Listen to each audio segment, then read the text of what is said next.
Hello friends, चेहरे पे अनचाहे बालों का होना या आपके फेस के बालों की ओवर ग्रोथ होना, जिसे टेक्निकली हम बोलते हैं हर्सिटिज्म, आज हम उसी के बारे में बात करेंगे। Click the subscribe button and hit the bell icon to get notifications of all my new videos. Body shaming का एक बहुत बड़ा रीज़न है चेहरे के ऊपर अनचाहे बालों का होना, और अगर ये facial growth, hair growth excess में है तो इसे हम बोलते हैं हर्सिटिज्म। हर्सिटिज्म की कुछ वजह होती हैं, उसके कुछ इलाज होते हैं। कब आपको डॉक्टर के पास जाना चाहिए, कौन से ऐसे कारण हैं जिसमें इलाज मुमकिन है, आज इसी के बारे में हम बात करेंगे। सबसे जो कॉमन कॉज होता है वो है हेरिडिटरी, यानी कि आनुवांशिक। अगर आपकी मदर, मासी, नानी, इनकी अगर आप फेसेस को देखें और आपको लगता है कि उनके फेस पे या बॉडी पे अनवांटेड हेयर की ग्रोथ ज़्यादा है, तो हो सकता है यही एक वजह हो आपके फेस पे एक्सेसिव हेयर ग्रोथ की। ऐसे में अगर आप अपने डॉक्टर से मिल कर के अपने इन्वेस्टिगेशंस कराते हैं, टेस्ट कराते हैं, तो वो सब नॉर्मल आएंगे। इन सब चीज़ों के लिए आपको किसी मेडिसिन की ज़रूरत नहीं होती है।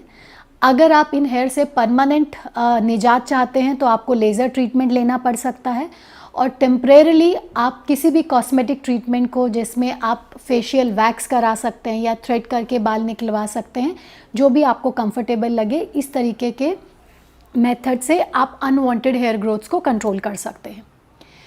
सेकंड होता है हार्मोनल इम्बैलेंस। जो हेयर ग्रोथ होती है, male pattern hair growth female body में प्राइमरीली डिपेंडेंट होती है एंड्रोजन नाम के हार्मोन पे, जो कि टेस्टोस्टेरॉन्स भी हो सकते हैं। इन हार्मोन का जो मेन सोर्स होता है हमारी फीमेल बॉडी में, वो होती है ओवरीज, और सेकंड होते हैं एड्रिनल ग्लैंड। थोड़ी सी मात्रा में मेल हार्मोन्स का फीमेल बॉडी के अंदर में होना नॉर्मल होता है, लेकिन जब ये मेल हार्मोन्स एक्सेस में हो जाते हैं तो अनवांटेड हेयर ग्रोथ बढ़ जाती है या मेल पैटर्न हेयर ग्रोथ बढ़ जाती है। आपके चेहरे पे, अपर लिप्स पे या आपके चिन पे या साइड में एक्सेसिव हेयर ग्रोथ आ सकती है। बॉडी के बाकी के हिस्सों में भी एक्सेसिव हेयर ग्रोथ हो सकती है, और ये जो बाल होंगे काफ़ी कड़े होते हैं, थिक होते हैं, तो इसे टेक्निकली हम लोग हर्सिटिज्म बोलते हैं। अगर ये ओवरी के हार्मोनल इम्बैलेंस के कारण है, तो जो मोस्ट कॉमन कॉज है हर्सिटिज्म का वो है पॉलीसिस्टिक ओवेरियन डिजीज़। पीसीओडी की वजह से 4 में से लगभग 3 जो केसेस हैं हर्सिटिज्म के, वो पीसीओडी की वजह से होते हैं। दूसरा जो ग्लैंड है जिसकी वजह से मेल हार्मोन्स बॉडी में बढ़ सकते हैं, वो होता है एड्रिनल ग्लैंड।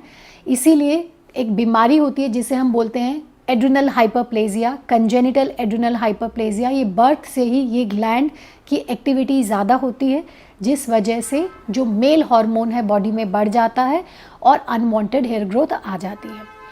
तो ऐसे में जब डॉक्टर आपके हार्मोनल इवैल्यूएशन कराएंगे, तो हो सकता है आपके टेस्टोस्टेरॉन लेवल्स बढ़े हुए आएँ, फ्री टेस्टोस्टेरॉन बढ़ा हुआ आए, एंड्रोजन लेवल्स बढ़ सकते हैं, एसएचबीजी लेवल बढ़ सकता है।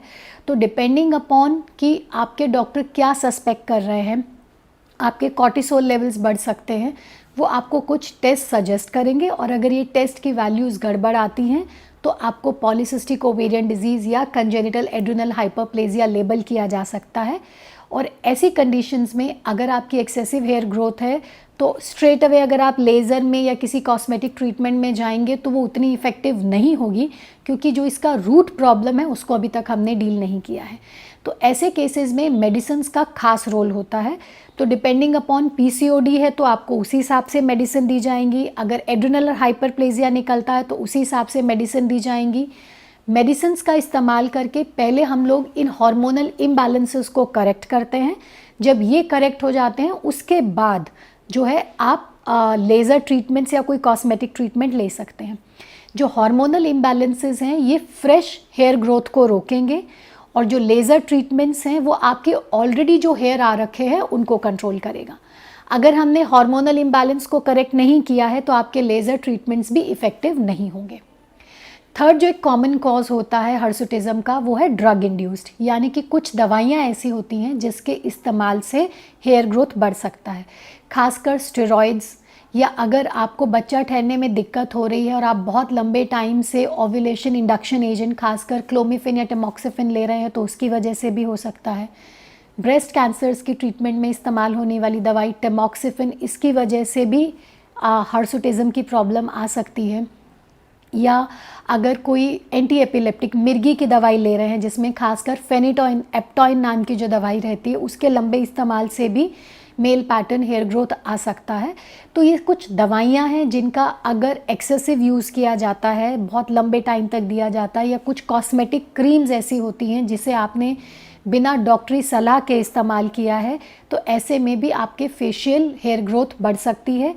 तो इन कंडीशंस में जो हमें देखना रहता है कि जो दवाइयाँ आप इस्तेमाल कर रहे हैं अगर वो जेन्युइनली नीडेड है तो हमारे पास कोई और कारण नहीं है, हमें ये लेना ही पड़ेगा। और इसके साथ में जो भी आप कॉस्मेटिक ट्रीटमेंट करना चाहते हैं वो कर सकते हैं।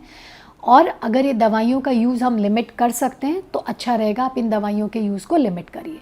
तो प्राइमरीली हेरिडिटरी, फिर hormonal imbalance, third drug induced reason हो सकते हैं हर्सुटिज़म के, fourth and the last reason hirsutism का होता है एज रिलेटेड। कभी कभी जैसे जैसे हमारी एज बढ़ती है, हम मेनोपॉज की तरफ अप्रोच करते हैं, तो हमारे फेस पे खासकर चिन या अपर लिप्स पे हेयर ग्रोथ आ सकती है। ये एज रिलेटेड हमारे चेंजेस होते हैं बॉडी में।